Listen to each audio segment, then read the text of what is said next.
Get it? Text a message, I don't know the number.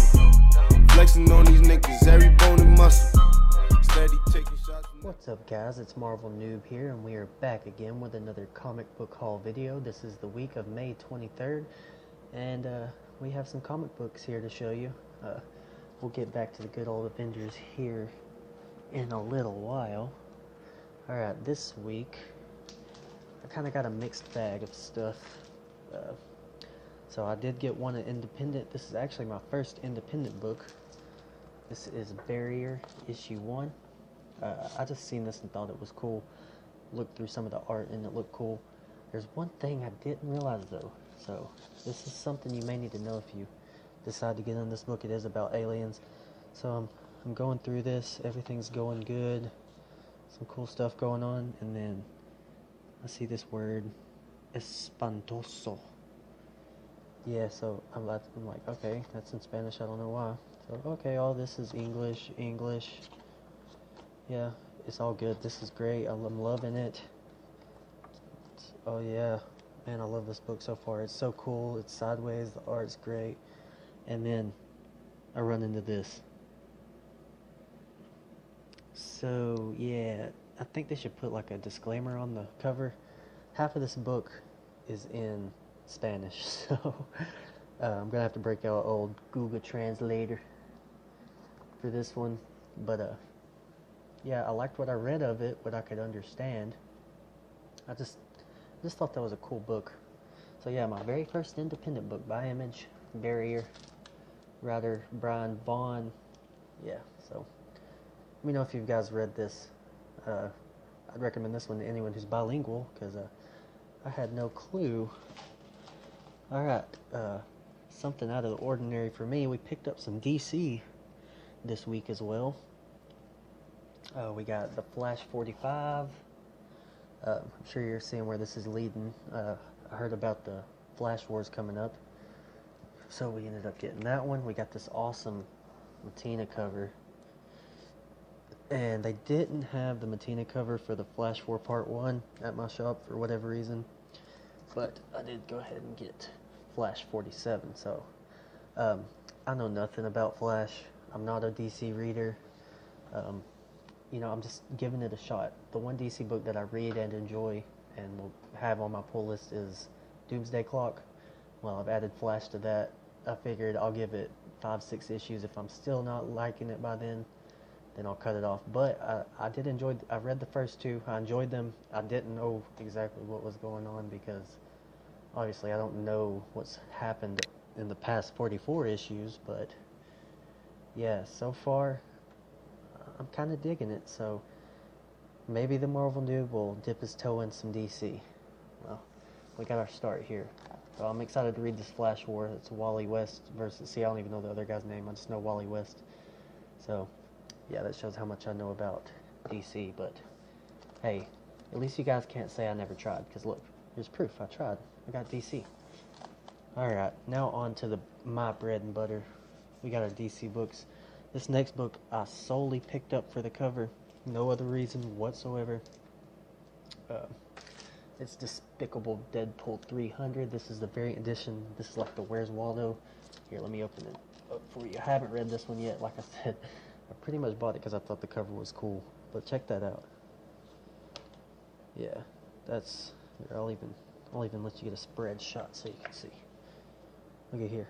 Sorry about the glare, but I just saw that cover and I just had to buy it. So I am gonna read it. So the only thing about Deadpool is it's a X-Men character. Yuck.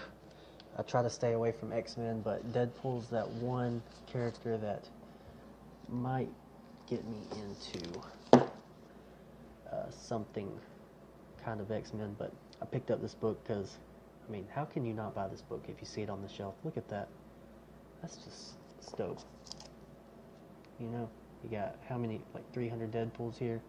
This is a landmark edition, 300, so I'll read through it and see what I think. Yeah, Deadpool 300.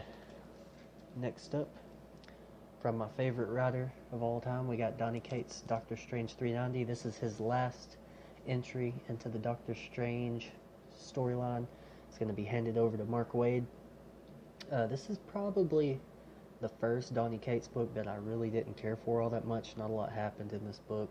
It was featuring Spider-Man, but if you're out there and you're reading Doctor Strange or you're wanting to get into Mark Waid's Doctor Strange, even though I love Donny Cates and he's still a beast, this issue was just unnecessary, honestly. It was still okay. There was a funny little part in there. I'll spoil it for you. So spoiler alert. Doctor Strange makes it where Spider-Man can talk to a spider. So there's a little part in there by Donny Cates, and it's like featuring Nick Spencer, where Spider-Man's talking to a spider. Here, I'll open it up for you. Let you look. Let's see here. See if I can find it real quick. I don't care for this art style too much. It's like that Black Bolt art. I don't know if any of y'all read the latest Black Bolt, but it's kind of like that. Not a big fan of the art in this one. So really, I don't only want my writing to be good. I need the art to be good too. Well, dang, if I can find, here it is. Peter talks to a spider. So Doctor Strange makes it where Peter Parker can talk to a spider, and it's so funny because he's like, what kind of web do you live in? He's like, I don't live in a web. I just kind of swing around and, catch criminals and stuff like that. He's like, that's not what webs are for, man. So, yeah, it was a little bit funny, but other than that, yeah, totally unnecessary issue. If you want to skip it and just wait for Mark Waid's run on it, go right ahead. But don't skip Damnation and Doctor Strange, Loki, Sorcerer Supreme. Those are some good ones to get. So, even though you skipped this issue, go back and read Damnation and go back and read Doctor Strange, Loki, Sorcerer Supreme by Donny Cates, because those are fire. We got our Infinity Countdown, Daredevil. This came out last week. This is another one of those that was kind of just unnecessary. It's just a tie-in book for Infinity Countdown, but not a lot happened in it. It's got Turk Barrett and Daredevil. Turk Barrett's got the Soul Stone. As you can see on this cover, this is a variant edition. It was okay. I don't really read Daredevil or know a lot about Daredevil, but I get all the tie-ins. If I'm reading a book like Infinity Countdown, I'll get all of them. So that's just one that came with it. We also got Infinity Countdown Darkhawk 1. Now this one's a whole different story. I highly enjoyed this book. I'm not sure if this guy's a new character or if he's been in other things, but man, this book was really good. I would recommend you read Darkhawk 51 before this one, because there's a lot of references to that book, but I really enjoyed this one way more than I thought I would, and I'm excited for issue 2 of this miniseries, because it was good, like way better than I thought it was going to be. So recommended Darkhawk Infinity Countdown. Also, before I put that away, Jim Comics pointed this out to me. In the main books for Infinity Countdown, in the beginning they are forging some kind of armor or something to apparently supposedly house the Infinity Stone. So that'd be like a new Infinity Gauntlet. So that is interesting. So if you're not picking up the main Infinity Countdown books, that might be just one reason to pick it up. Even though it's just one page in the book, they do it like it's the first page of the book. It shows it's like Mike Deodato art or something, and then it's just like a little bit piece of the story each week. But yeah, that was really interesting. So thanks Jim Comics for letting me know that. But I was picking these up already. So all right, let's see what else we got. The Mighty Thor #1 at the Gates of Valhalla. This one, if y'all seen my other videos, y'all know that I hated Thor 706, but this one was a bit of redemption. I really enjoyed this one. It kind of brought my faith back for Jason Aaron. He just had that one bad issue. Everyone deserves one bad issue. Donny Cates had that Doctor Strange issue that wasn't that great, so I can forgive Donny Cates. I can forgive Jason Aaron. This issue was great to me. It's got a lot of foreshadowing for what's coming up for Thor and Jane Foster. So yeah, if you're interested in them, I would highly recommend picking this one up. And if you read The Mighty Thor, The Death of Mighty Thor, then this is wrapping up that storyline as well.